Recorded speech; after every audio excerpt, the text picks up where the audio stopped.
Welcome to Ear Biscuits. I'm Rhett. And I'm Link. This week at our respective tables of our individual homes. Yes, we're still at home. I got to stop saying, yes, we're still at home. Hey, we're still at home, like it's a good thing.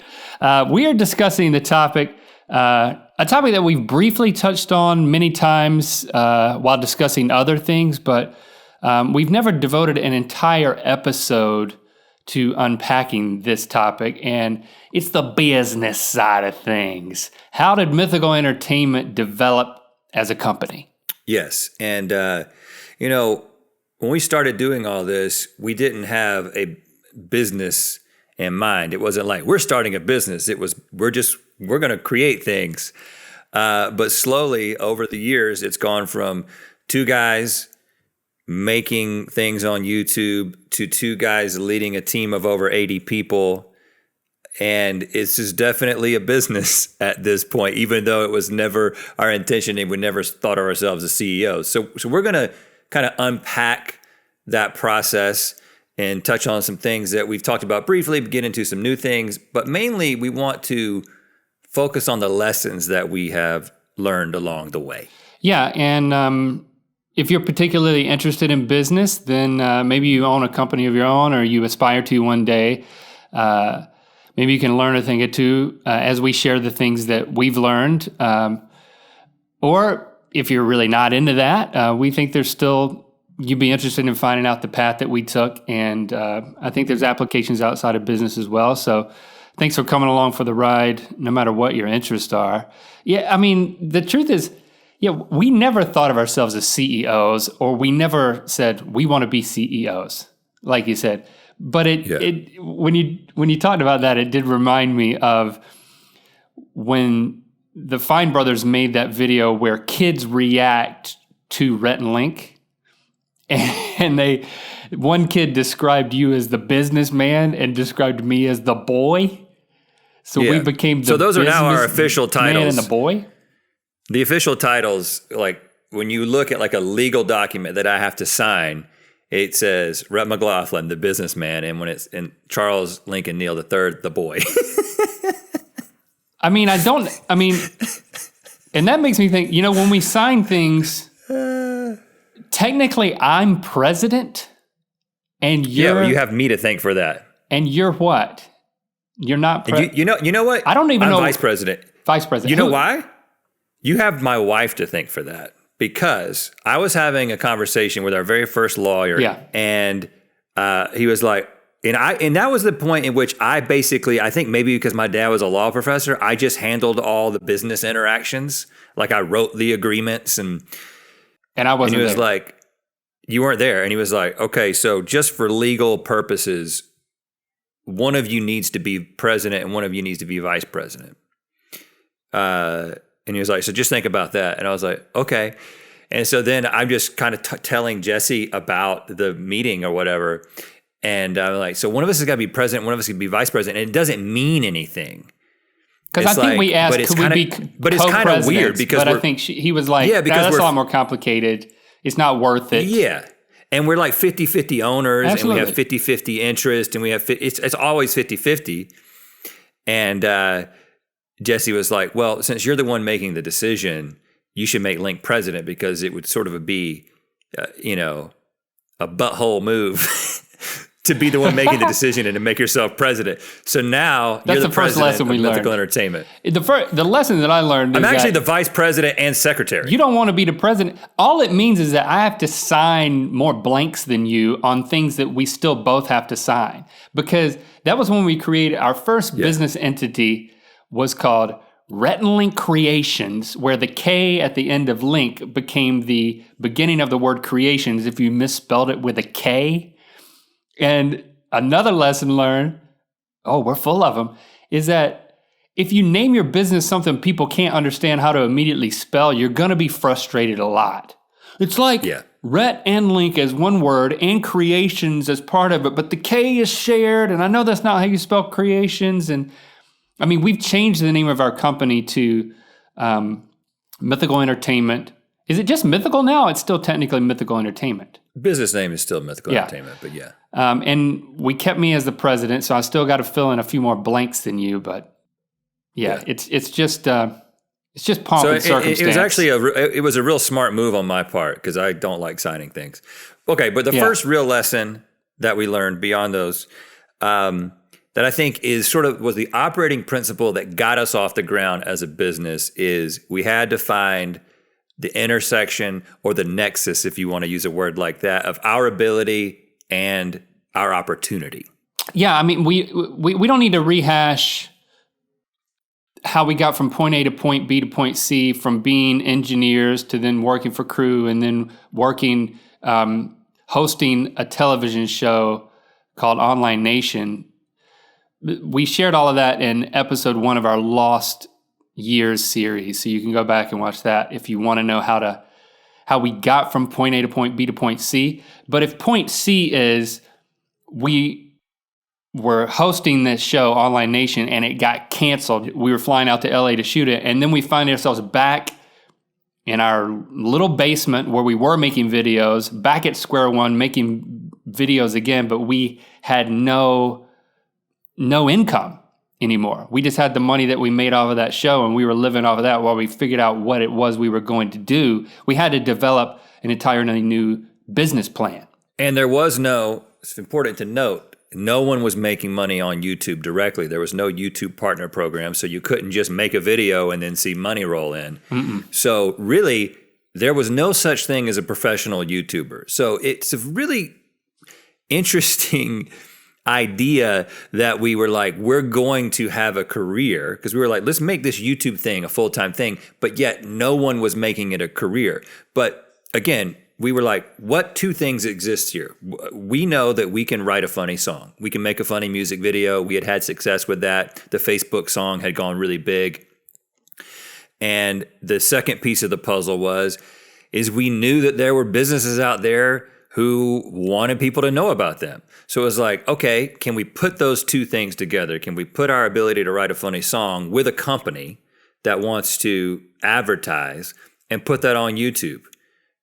And it was really just an open question at the time. And there weren't a lot of big companies that were sponsoring videos. I think there was some of that. It's not like we came up with the idea out of absolutely nothing, out of thin air, but there definitely weren't big companies investing a lot of money in this platform where no one understood YouTube or digital video that well.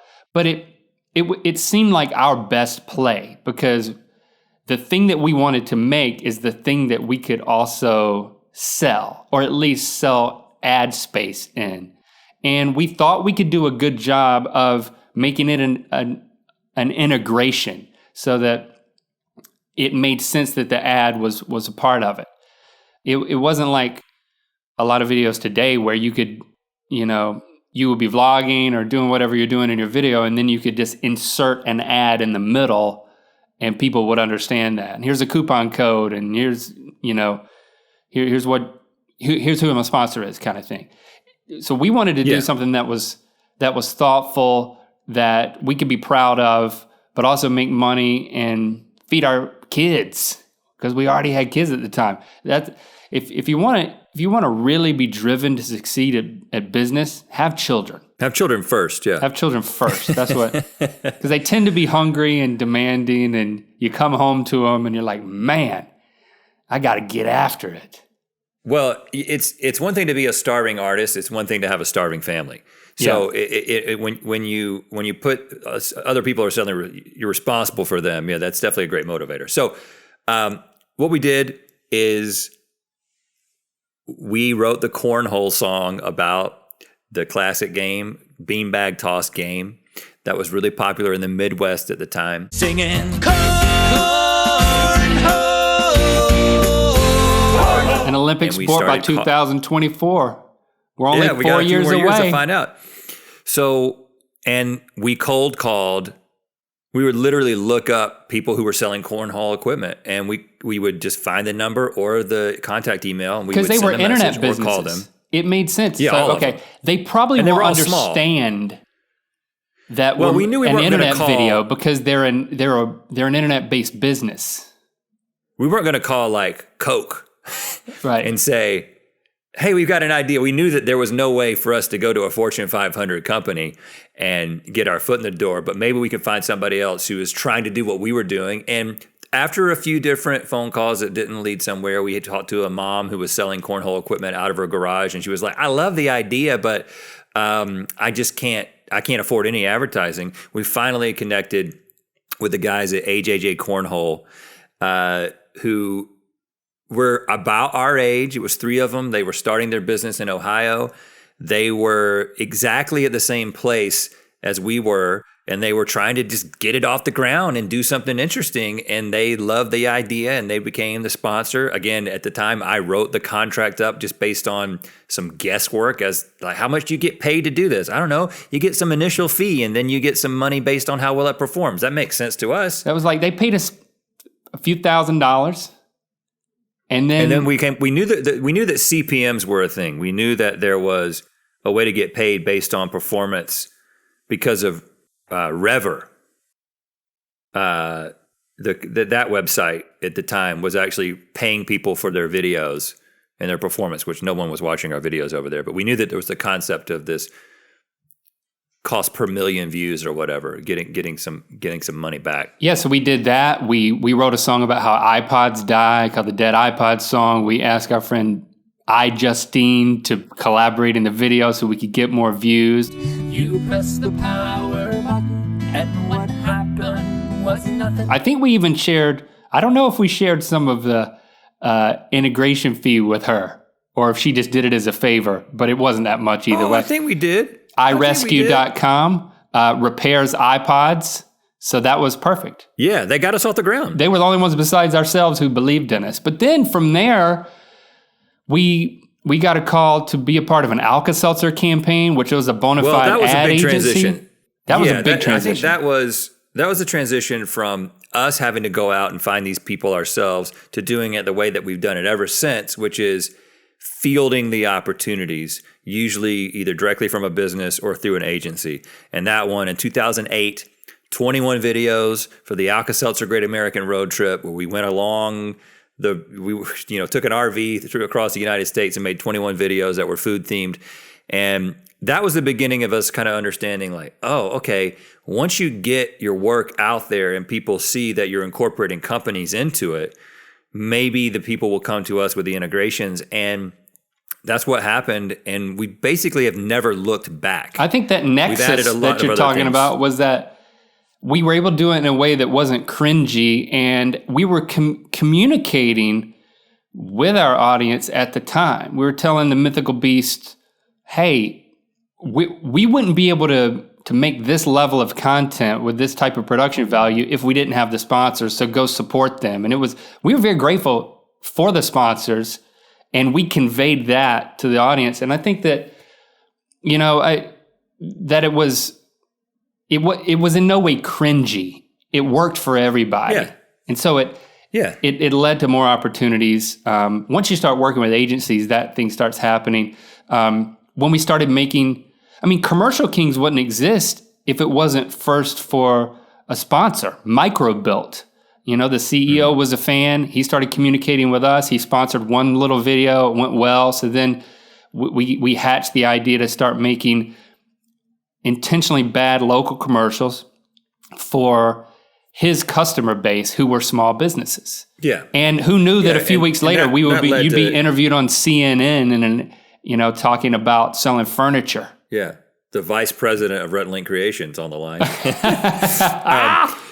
So that led to everything. That led to Commercial Kings. That led to us moving to California. So again, I think that if you're out there listening to this and you want your particular skill to be translated into a business opportunity, I do think that, and this is not a simple question. It's a simple thing to ask yourself. It's not a simple thing to do, but just, do you have something that you can do that you're uniquely good at that people are willing to pay for? It sounds almost too simplistic, but we had to start there because we didn't have a choice. except to like go back and try to use our engineering degrees again, which wasn't something that we were interested in doing. We got some other lessons, but first, just want to give a quick plug to mythical.com. We got lots of grooming stuff over there. You can groom your lips with lip balm. Is that considered grooming? Technically, but I want to acknowledge that I may not look like the kind of person who should represent grooming as a concept. I may seem not well groomed, but that does not mean that our grooming products are not top of the line. We got pomade, we got beard oil, we got lip balm, and they're all incredibly high quality. They smell good. They make you smell good. They work effectively. Try it out. And they're all available at mythical.com. Gift it.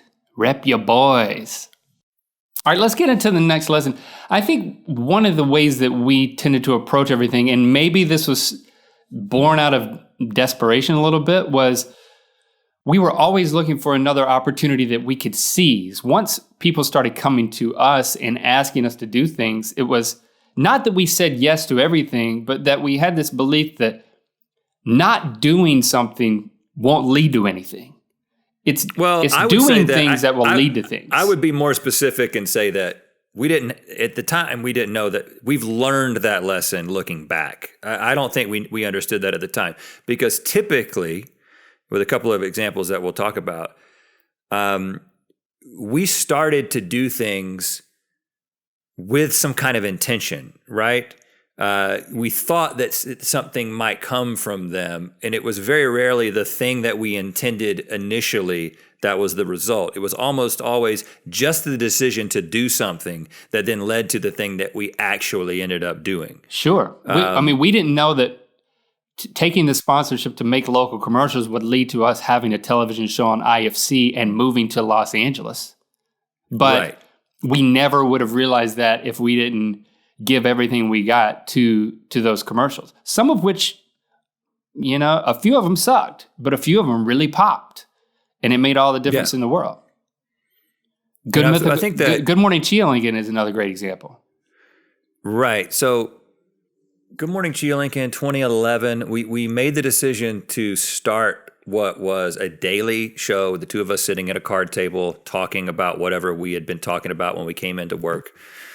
We made the decision to do that simply because we had already decided that we were going to go and shoot Commercial Kings. And we thought, well, this might be this opportunity to make a television show, and we're going to move to California. A lot of things were up in the air, but we knew that was a very real possibility. We didn't know what that was going to mean for YouTube.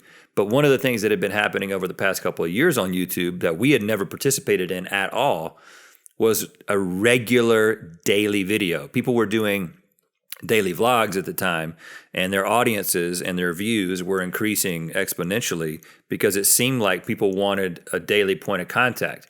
Now, we knew we didn't want to make daily vlogs or family vlogs at the time, but we were like, what can we do every single day? And the answer was Good Morning Chia Lincoln, but we said from the beginning that it would end only as long as a Chia Lincoln would stay alive, which is about 40 days apparently, which is how long the show lasted. Because we knew we'd be working on the pilot to Commercial Kings, and also we didn't want people to get attached to it if it wasn't something that we were going to continue forever. So we just kind of put an end date at the beginning, knowing that if we wanted to continue it, we could. Of course, we didn't continue it until after Commercial Kings wasn't reordered for a second season. We found ourselves living in Los Angeles, feeling like we were back at square one again, trying to develop a new business strategy. And that was going back to sponsorships and getting that rolling again with music videos. But then also developing contact with the Mythical Beast and reinstituting Good Morning Chia Lincoln as Good Mythical Morning. Again, not knowing what it would lead to, except that it would span the gaps in between our high production music videos where we were actually making money. Well, one thing I think we did know, we had begun to learn that lesson a little bit, having done Good Morning Chia Lincoln, and we knew that people responded to it, and we knew that we were good at it. We knew that we could sit down and we could talk about something for 10 minutes, right? Yeah. We kind of discovered it by trying it. So when you watch that first episode of Good Mythical Morning, I actually saw somebody tweet just this little slice of the video. The very beginning of the video, we're talking about Good Mythical Morning in this aspirational way, and we're saying, we hope that this is the beginning of something special, something that you will make a part of your daily routine. And I think the reason that we were saying that is because we actually believed it based on this previous experience. That, hey, our audience has connected with this, and now we're kind of formalizing it and saying that we're making an indefinite commitment to doing this show for however long, and we're still doing it. And it was based on that, having just made the decision to do Good Morning Sheila Lincoln. But there's the sort of a huge piece that's a part of this story is, we started doing GMM, but then after doing a couple of seasons of GMM, YouTube came to us with the Creative Innovation Program, where they were basically giving people money to make things. And we had a pretty good relationship with YouTube at the time. They said, hey, do you guys have any ideas? And we reacted to that by saying, yeah, we got an idea to do a variety show called The Mythical Show. It's a half-hour long show featuring sketch and music videos and weird games and stuff like that, taking everything that we had done thus far on YouTube and combining it into one product. And at that point, we, of course, needed help to make the show. So that was when we hired Stevie, who then hired some other people to then build the team out for that. Because we had a budget. All of a sudden, we were given a chunk of money for the first time up front to make we were commissioned to make a show and not just to make an integration with a sponsor. YouTube was investing in order to see what they could learn from longer form content on the platform. So we hired Stevie just to make those 10 episodes. And we also hired her 12, and then to build out the team. So she immediately turned around and hired Ben, who's still working for us, and starting to build out the team from there. Well, I specifically remember 12 because this may be of interest to you if you're in the video world. But I remember me and you sat down because they were like, well, come up with a budget. Like, how much money do you need? And we sat down and we budgeted everything out. Now, we had been making videos for nothing, right? So we budgeted everything out, and then we added like a 20% buffer, and we still landed at $100,000 total. Which may sound like a lot of money. Half-hour episodes. But that's nothing for 12 half-hour. It's not a lot of money, as we discovered very quickly, for a half hour of what is essentially television, which, at least in the first episode, had a studio audience. So we quickly took the studio audience out.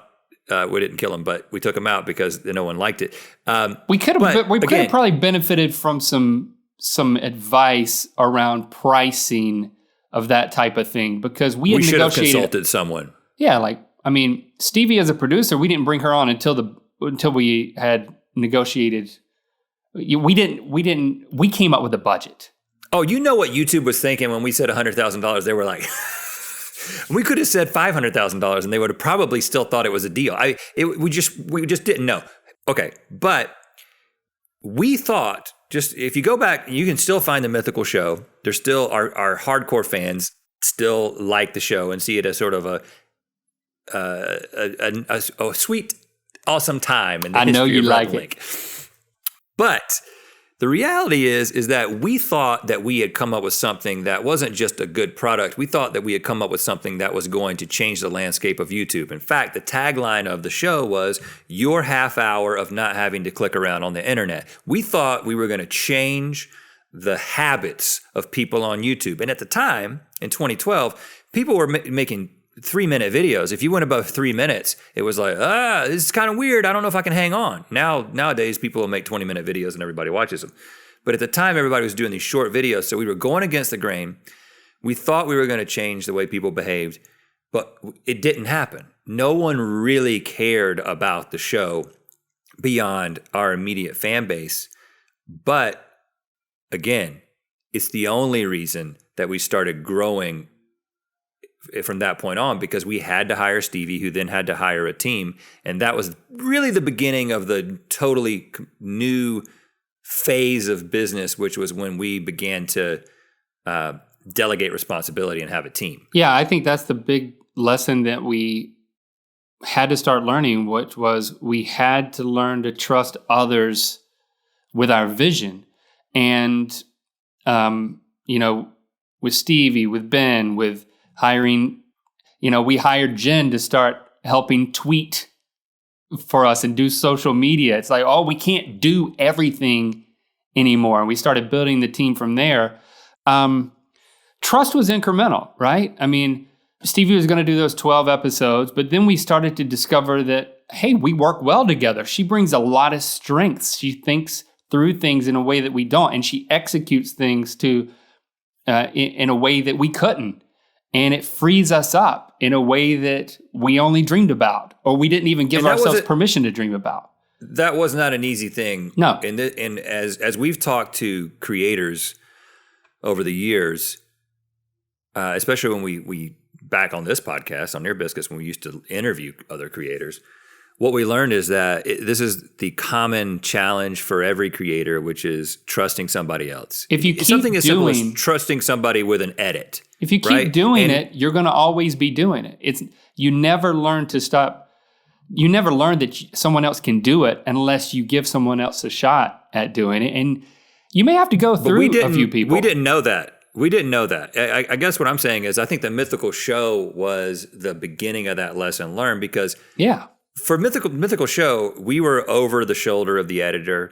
We were making very specific decisions about the edit. We put our heart and soul into that. But then by the time we got to the end of that, almost by necessity, we were like, this is too much content. Like we can't do everything and we can't be responsible for everything. And by the way, everything that Stevie has come in and contributed to and sort of overseen, she's done an incredible job. So then once the Mythical Show was over and we made the transition back into Good Mythical Morning, it was easy for us at that point to say, you know what?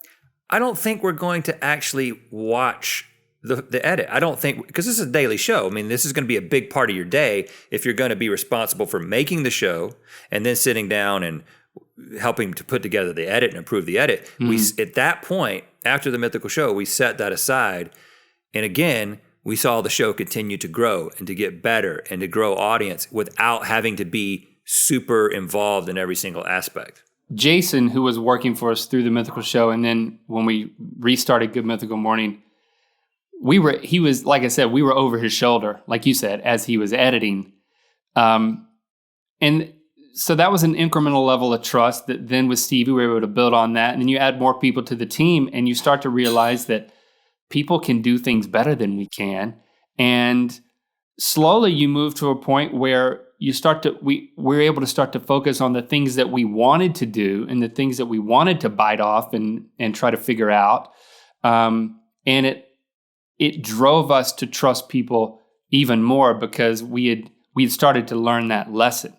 And I think that in some ways we're constantly learning and applying that lesson of what else do we want to be doing with our time that we will be the best at? What else are we doing right now that we can ask someone else to do and give them an opportunity to do it better, to delegate? So it's we asked ourselves that question. I would say one of the biggest exercises, the most important exercises that we do every year. We do it multiple times a year, but there's a time every single year where we kind of sit down and we look at everything that we've done. We look back at our schedule and we think, what did we do this year that we don't have to do this year? What did we do last year that we don't have to do this year? So it's like at one point it's like, trust? If I'm sitting there and I'm like, why am I sketching out a concept for a t-shirt when that's not what I really want to be doing right now? I can get excited about it. And we're also not good at it. And we're definitely not as good at it as Caleb, who's working for us now, and Feldman, who's working with him, and that entire team with Dana. And then, hey, you got this team. You need someone to start to manage this team. So you bring in somebody like Raz, and you start to build a team of people who can give focus, and they can also pour their passion into it in a way that we were just trying to get it done. And if we poured too much passion into it, it would be the wrong type of investment. It's the transition from getting people to do exactly what you want them to do, to getting them, to inspiring them to do what they can actually do better and that they want to do. And that's been a slow incremental process, but now using merch as an example, we see the t-shirt designs when you see the t-shirt designs. We see them when they're in the store most of the time. And multiple things. It's like, I've got the 3 different Good Mythical Morning mugs right here. And again, these were on the desk. And I know you tend to it's more difficult for you to take yourself out of the details. But for me, the first time I saw these mugs was when they were on our desk on the show. Yeah. And I saw them once, and I gave a limited amount of notes, but it was that was a level of discipline that I've learned. And I've also learned to trust them that they can design something that's going to connect with mythical beasts even better than I can. And that's just something I had to change my mind about, and I think it may seem weird to say that. It's like, well, people are attracted to what we're creating, but we just try to be, I'm proud of what we as a team create. And I also trust them to come up with the stuff that's going to connect, and they prove themselves again and again. And that doesn't mean we're not involved. I do want to, because like you said, because there is a balance here. So the thing is that, again, still using this whole merchandise thing, and really you can use anything as an example, because we're not making films, we're making internet content. So even if we see something and it gets out there on the internet, and then we are like, I don't like the way that looks, or I don't like the general direction that this is going, that's actually where we get involved, because we are watching a lot of stuff that we're doing. We're analyzing people's reactions to it.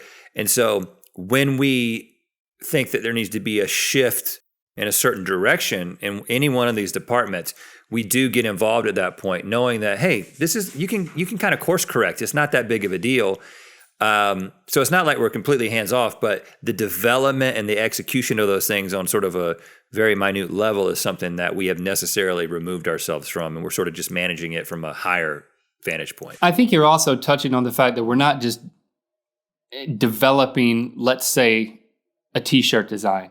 We're developing a t-shirt designer who can then embody mythicality from scratch, and Caleb can express himself and have fun collaborating with his team and with his team leader, and present something to us that is surprising and that connects, but also sometimes doesn't. And then that's a lesson. You can't tell somebody something and then learn. You've got to experience that. You learn that as parents. At some point, the kids got to jump out of the nest. I have a nest in the backyard. I make my kids jump out of it. It's kind of a bird analogy. I thought you were talking about your birds. I thought you were talking about your family of birds that you've been raising. No, it's my family of humans. I make them to learn how to jump out of the metaphorical nest. I push them out of a physical nest that I've built in the backyard. That sounds like that sounds like a product that we could sell. Think about Family Mythical nests. Kitchen. I think that's another very current example of that team developing content within certain parameters and vision that we've helped set up, that in order for Mythical Kitchen to really develop a life of its own, it needs to be an expression of Josh and that team working together to passionately put stuff out into the world, to recreate the experience that we've had and we continue to have on the content that we're directly working on. If we just not only do they know the kind of content that would work from a culinary entertainment standpoint better than we do, because that's what Josh sort of lives and breathes. They're also better at executing it, right? I think that our role in that was just knowing that we wanted to develop our culinary team to the place where, they're not just making food for Good Mythical Morning, but they are also, this is an opportunity to create content that a whole new fan or also existing fans could connect with, because people like this kind of, food-based content. And then sort of helping to empower Josh to see his potential as somebody who could have his own audience. Like, that was pretty much the vision, that the sort of nebulous vision that we had, but then the specific execution of, well, what is going to be on the channel and what are the nature of the videos going to be?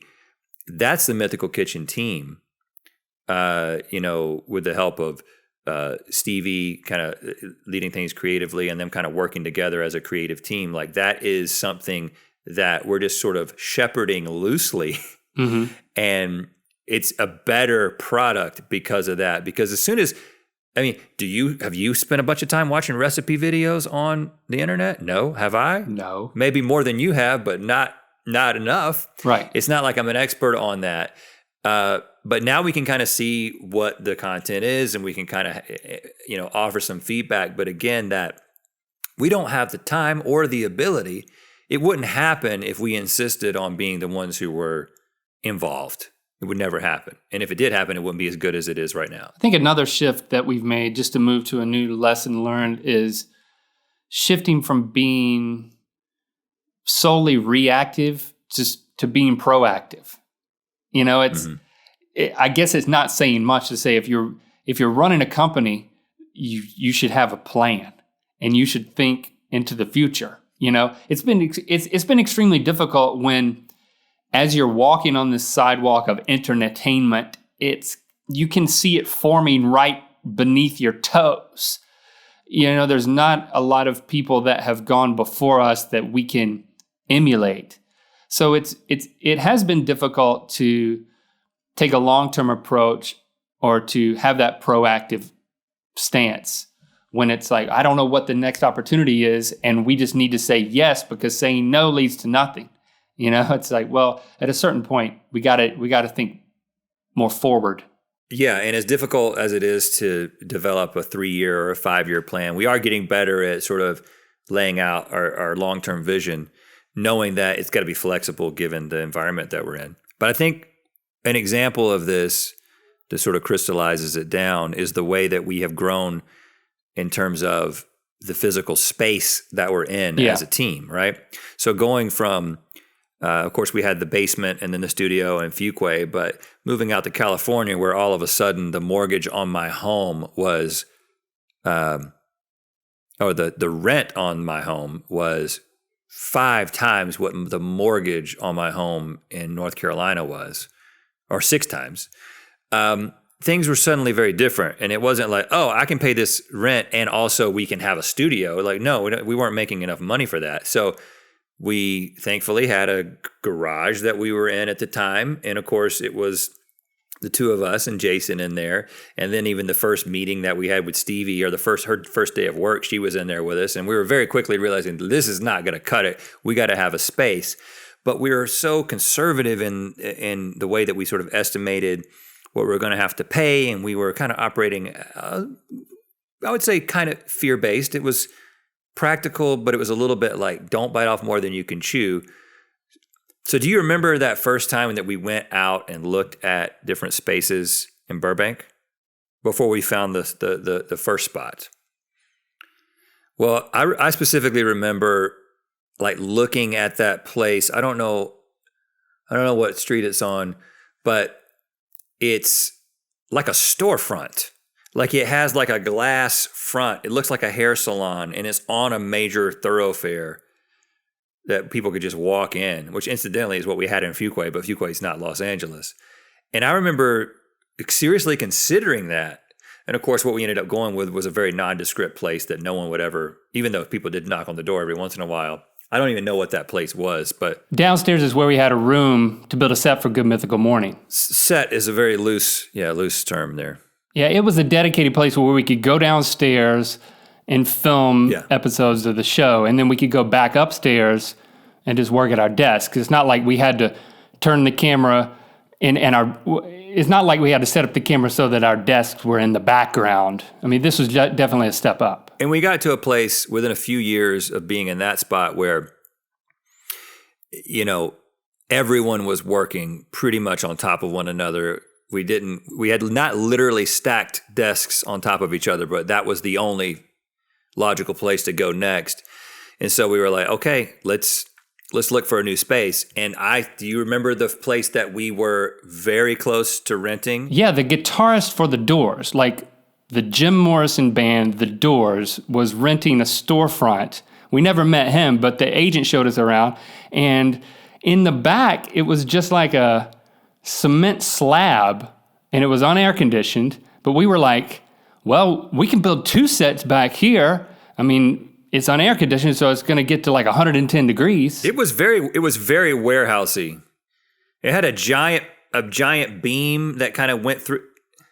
There was a giant beam that went through it. Remember, there was this conversation about what we could do with that giant beam, because it was going to be in all the shots. It was just storage. They were shipping stuff. They had shelving. It would have been horrible. It would have been a downgrade, but we were seriously considering it. But we weren't just seriously considering it. We got down to the place where we said, if this guy's willing to do this, if the landlord is willing to do this one alteration, then we'll rent it. In the meantime, when we were waiting on an answer back for that, we went to the studio that we're currently in. And now this was a legitimate studio. It had a real set with soundproofing.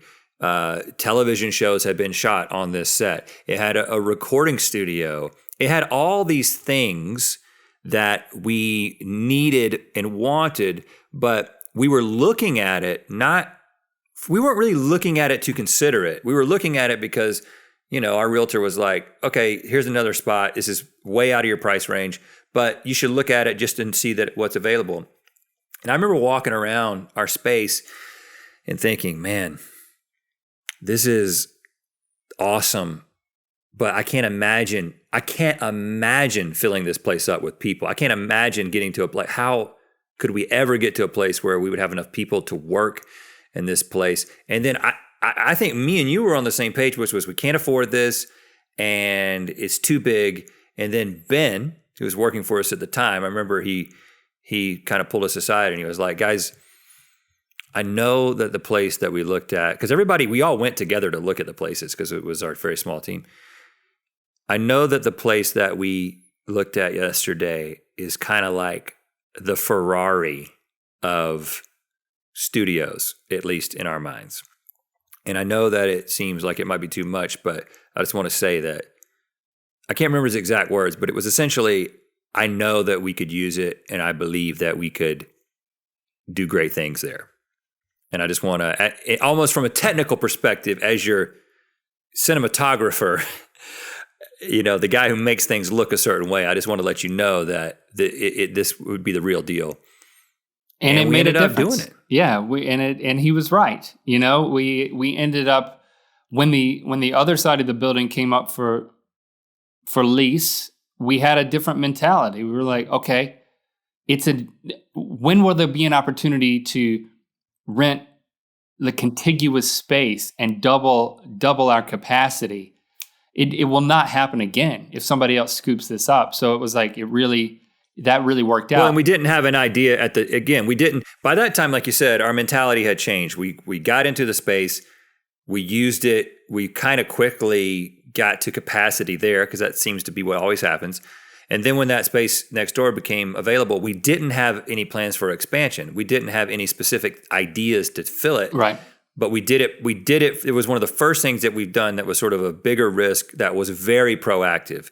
And it wasn't waiting for somebody to come along with an idea or an opportunity that we could then execute in that space. It was very much, let's get the space and let's expect the opportunity. And lo and behold, right after we started renting it, like literally months after we made the decision to rent it, YouTube came along and said, hey, we want to fund a bigger version of GMM. And that was when all of a sudden we had to hire like 50 people and we had to put them somewhere. And lo and behold, we had the space next door. Yeah. And, just to move on to the next lesson, it's interesting how our culture evolved and how our understanding of what it meant to be leaders in a growing company and how to tackle the challenges of actually providing leadership and how to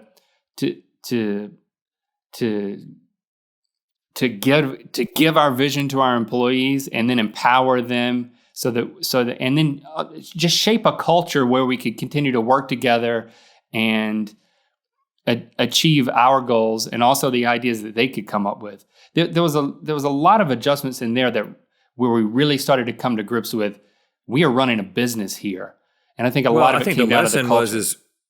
The lesson very specifically is that we learned that we had a culture. Yeah. That wasn't something that we had ever thought about. We had been two guys who were executing a vision, trying to create things and hiring people to contribute directly to that and empowering them and delegating. But it wasn't until we got to about 20 people when it started to really hit us. I mean, I remember we were still doing things like still doing the books ourselves, and it was like we were unwilling to admit that we had a business, that it was a small business, but we had a small business, and that we had intentionally or otherwise, we had established a certain culture, and people could kind of read it, but it wasn't something that we were doing on purpose. It was something that was just kind of happening based on our personality. Yeah, and I think when we hired Brian, I mean, a very strategic hire for us as our chief operating officer and head of business development, he was able to bring a perspective into all of the conversations that we would have in terms of opportunities to start to understand and reshape our culture. Because we had this family atmosphere when, you would just hire people and they would be just as much friends as they would be employees.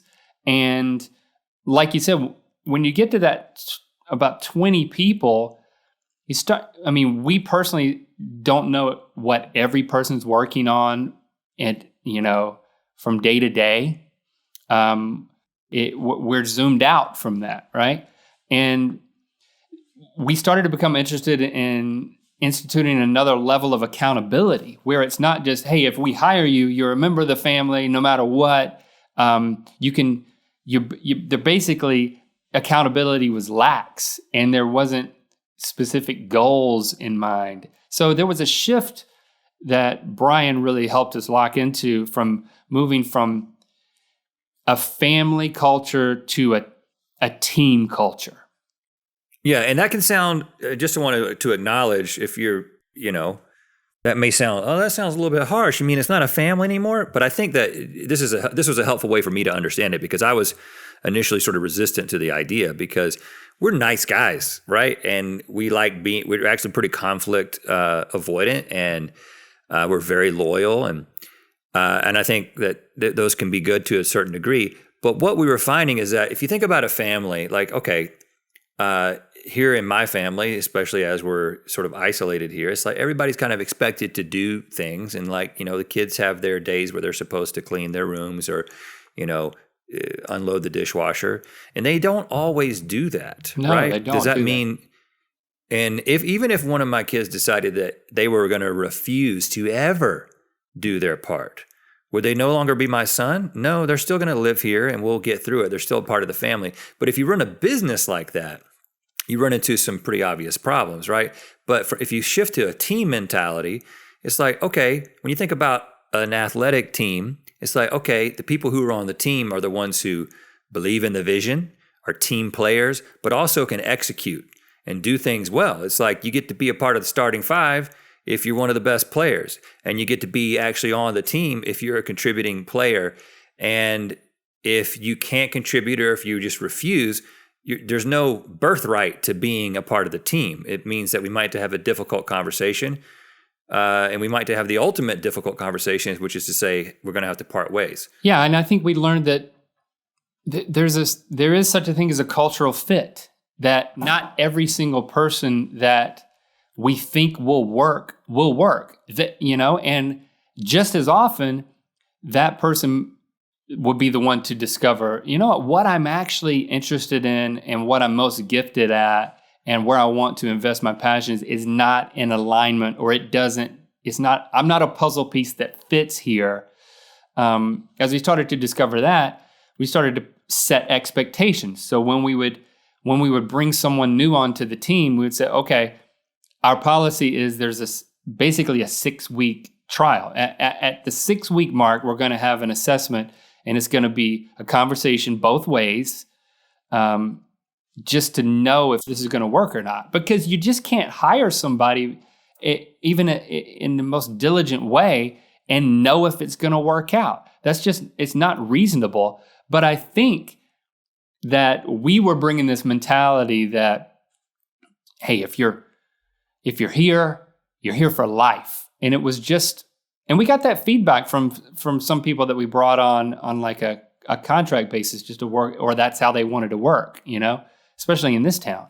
So we learned from that, and I think we started to benefit from that expectation that 6 weeks in, we're gonna have this assessment to see if this is a good fit for everyone. And another piece of that is this idea of very direct, candid communication. Yeah. Which was not and continues to be a difficult thing for us to do just naturally because we're not those kinds of bosses. But it's an important thing. Again, if you're the coach of a team and you're watching your player do something, or you're watching the tape back, you want to be like, hey, come here, take a look at this. You see what you did there? I'd rather you do this. That's not the way you communicate with your family. Because if you try to, and I'm guilty of this sometimes, and I'm sure you are as well.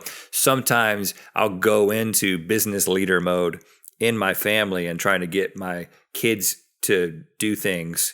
And it doesn't work in a family atmosphere where everybody knows that they're going to be here forever. But on the team atmosphere, it's like, hey, listen, no, this is actually your compensation and your longevity at this company are based on your contribution to the bottom line in a lot of ways.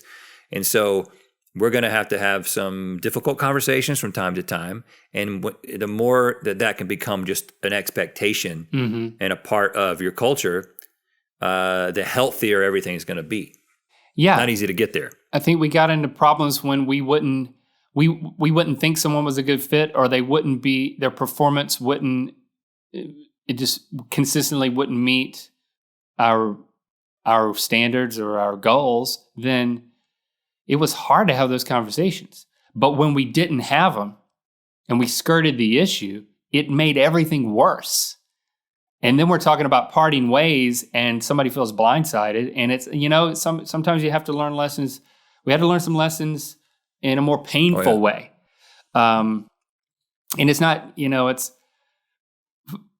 there's a right way to talk about it, but not talking about it is bad news.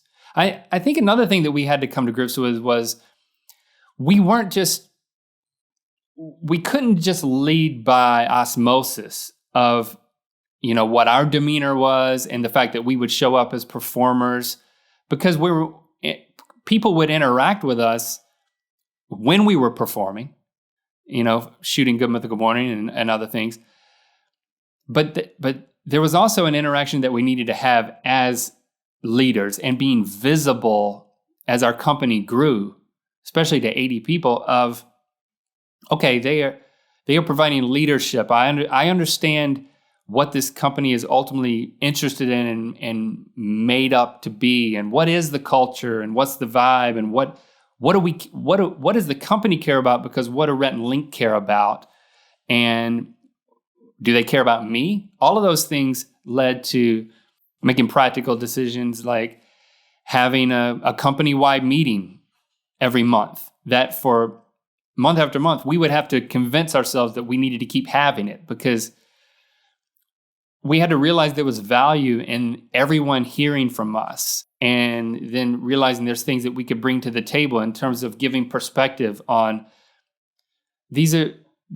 here's an anecdote that we heard from a mythical beast. We're going to share it with all of you in order to help you understand the difference that all of the work that we're doing makes in people's lives. It's even if some people knew it here or there, it's helpful for them to hear it from us, and just to kind of hear and experience our passion for what we're working on, but also to have a little bit of fun. I mean, I don't know how we started opening every meeting with people share if they've had a run-in with a celebrity, like a fight. Like a lot of people who work for us, they get they get in brawls with celebrities. No, they just spot celebrities. So I wouldn't call that a run-in. I think somebody just told a story at one point, and then now it's how we open every meeting. And there's always, I mean, when you got a company that size and you're in Los Angeles, without fail, someone has seen a celebrity, and it's almost always a funny interaction or situation. And it's fun, and it's connecting. And then we go through an agenda of, all the different areas and what, milestones and things that we're excited about. And it took a while for us to realize that there was value in that. Well, it took us a while to realize there was value in it because there's been a slow transition over the years of us seeing what we were building at Mythical Entertainment as a vehicle to allow us to do the things that we were most creatively excited about. Again, we didn't get in this to be business people. We got in this to be creators. But then once you realize you've got this business that needs to be led and you have to be involved, sometimes you have to say, okay, well, I'm actually not going to be able to just throw myself into this creative project and just be the artist guy all the time that can come in when he wants to and just waits until he's inspired. It's like, no, you actually have to provide the structure and the leadership for a company to be healthy. And so those are two different things and two different modes.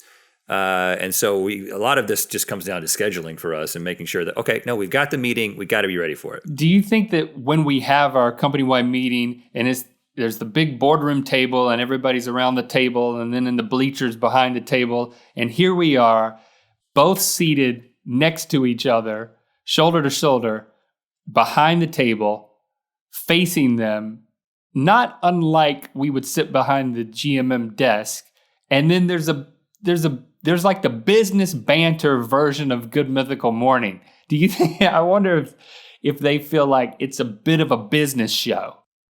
Not that it's fake or that it's insincere. I don't think they would think that, but just that it's a bit like the business version of GMM. I'm sure that it's a little unusual for like an intern who was like been watching the show and then they come to the first meeting and they're like, oh, they're just kind of sitting at a desk like they do on the show. I never really thought about it, but yeah, but it's not as entertaining as the show. No, for sure. No, and it doesn't need to be. That's not what it's about. Right. I'd say another aspect of this is that, okay, so we're still learning a bunch of lessons about that, about what it means to try to be creative and try to lead a company, and we have a lot to learn. But because we have kind of sorted out some of this and learned some of these lessons and put some of these things in place, and we felt like we had gotten to a place where it was like there's a nice balance of having creative freedom, but being able to provide leadership, but also being able to entrust people to lead teams really efficiently and to create a great product. That made the decision to acquire Smosh last year an easier decision for us. Again, not something we ever set out to do. We never thought we were going to be acquiring other internet businesses. And if you even if you had asked us at the beginning of the year that we did that, we would have been like, no, what? That's not something we're interested in. It was serendipitous. We told that story about how everything lined up perfectly. But because we had a culture and we had a system in place, it wasn't that big of a stretch to incorporate a whole other team, a whole other company into our company, and sort of apply a lot of the same principles, because we had gotten to a place where we were comfortable with people who had their own creative vision. In fact, that was what we were after. And we just were like, but here's the business structure and the sort of the production side of things that you can kind of put in place to make your content dreams come true. But you guys are the ones that are going to have to be in charge of the creative. You know your fan base. You got more subscribers than we do. You've been doing this for longer than us. And that was an interesting experiment of just being able to say, all right, let's take the things that we've learned and apply those lessons to this acquisition. But we've already got creatively motivated people in place. And I think that that's one of the reasons that it's worked so well for both sides. And I think it's hearing feedback from Ian and from Smosh, it makes me feel good when they talk about the contrast from their experience before to being under the wings of Mythical, because they describe it as a different experience being in a creator-led company. I really think it comes down to, there's definitely business accountability, and there's lots of structure, and there are corporate aspects to what we do now. I mean, with this many people, there has to be, but it's all built on the foundational belief that if you're passionately expressing yourself in a way that's committed to reaching your audience and connecting with them honestly, and you've got a proven track record, that's earned trust. So the creative quotient is a lot higher than in some companies where it's just, okay, we might, I don't know how other companies would do it in terms of how they would calculate and factor in creative decisions. But there's just a level of trust and belief there that subject to parameters, and this doesn't just apply to Smosh, it applies to us, and we just convey it to them as well, that that's what leads to success. You can't underestimate the creative component and the passion involved in it. Yeah. And the sort of the latest aspect of this, in recognizing that you have a culture, embracing that culture and trying to shape that culture, that's been put into a bit of a test with what's happened with the coronavirus. Yeah. And, we're very much, as you can tell by the fact that we're at home, we're obeying the social distancing requirements, and no one is working at the office. Everybody's working from home. And that's created its own unique challenges from a technical perspective, which we've kind of overcome.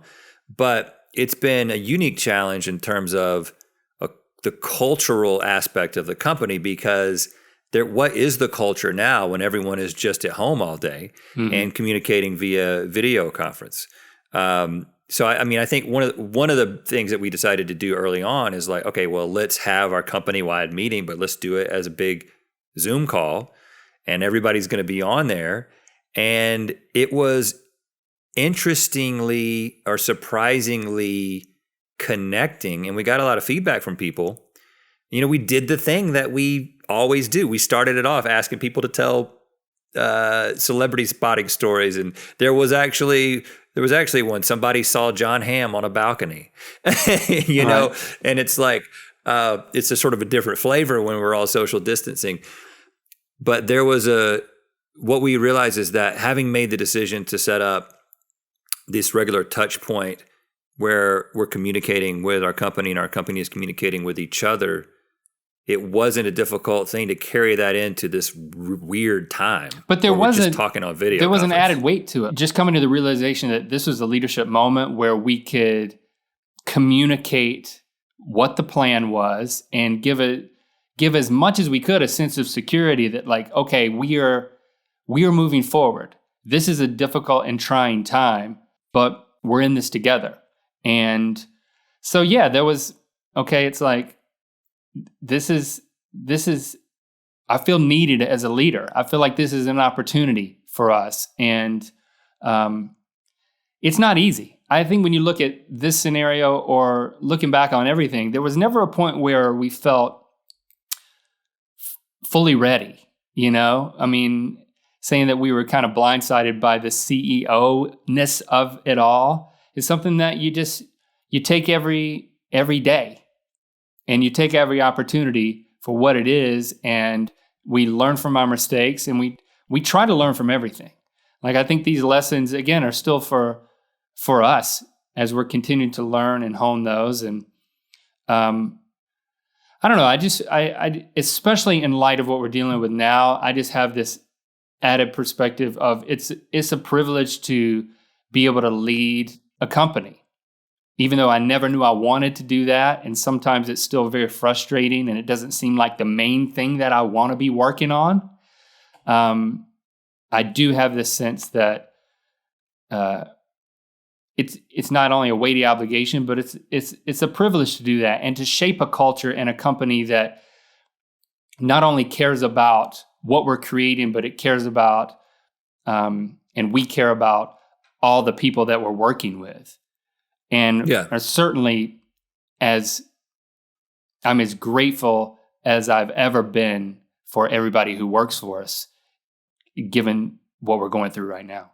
And I think that's a good way to wrap it up with one final lesson, and that is we're having to learn to always be looking for the lesson that we're currently learning, right? A lot of these lessons are things that you don't see them until you look back, until there's some perspective after the fact.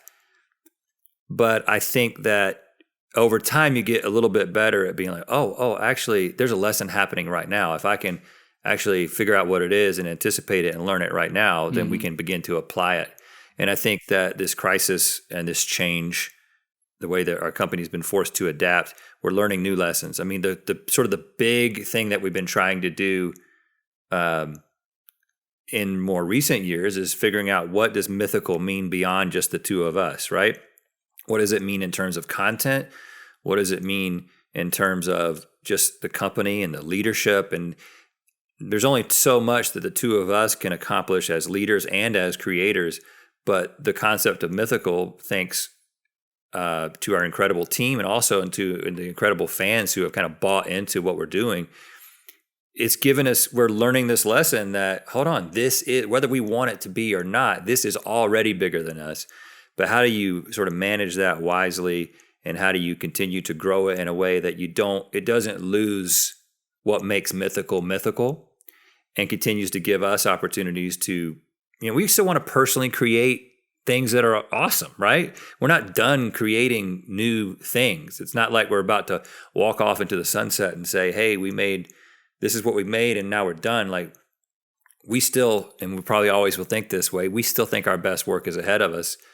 But we've kind of been forced to embrace the fact that, this mythical thing has kind of just happened and it has a lot of potential. Let's do this wisely. Yeah, and let's deliver. I think our best work now, and that we've come to grips with it, also includes prioritizing not only our own health, but the health of our team. And that they're not just employees, but they're people. And that if creating a culture is something that, I am increasingly passionate about, because it's a great opportunity, and also to continue to make things that make a difference. It's not just making the stuff we want to make, but making it in a way that continues to make a difference in people's lives, and can, like you said, continue to learn lessons along the way from not only our successes, but our shortcomings. So, it's an amazing position that we find ourselves in. And I'm very grateful for it. Very. You got any other lessons? Or you just have a wreck? Oh, yeah. Just to get very practical, at the top of the year, we took all of our team leaders and we said, hey, let's go through a book together that we can discuss and how we can all be better leaders. And so I recommend that book to you. It's called The Making of a Manager by Julie Zhou, last name spelled Zhuo. So if you're interested in tackling some of those issues about how to inspire the best as you manage people, or manage people who manage people, or you're managed by people, The Making of a Manager is, I think it's very helpful, especially for people who kind of find themselves thrust into a new position of having to lead, which is something that starts happening as companies grow. You go from everybody kind of doing their own thing to like, now I've got a team. Yeah. It's super, super practical, easy read, very helpful. I also recommend it. Yeah. Okay. Well, thanks for coming on this business journey with us. Use hashtag Ear Biscuits as always to continue the conversation. I'm curious what stood out to you, or how our conversation has been mirrored in your own experience, or I just gave you food for thought, even outside of the business world. And also let us know, just as a concept of getting into this kind of thing, which as Link kind of hinted at the beginning, it isn't necessarily for everybody, right? Not everybody is directly interested or involved in this kind of thing. But did you find this information intriguing or interesting, even if you don't have a business of your own? Because we could keep talking about lessons that we're learning in the future. All right. Well, we'll speak at you next week. You're fired. Just kidding. We've never actually said that to anybody.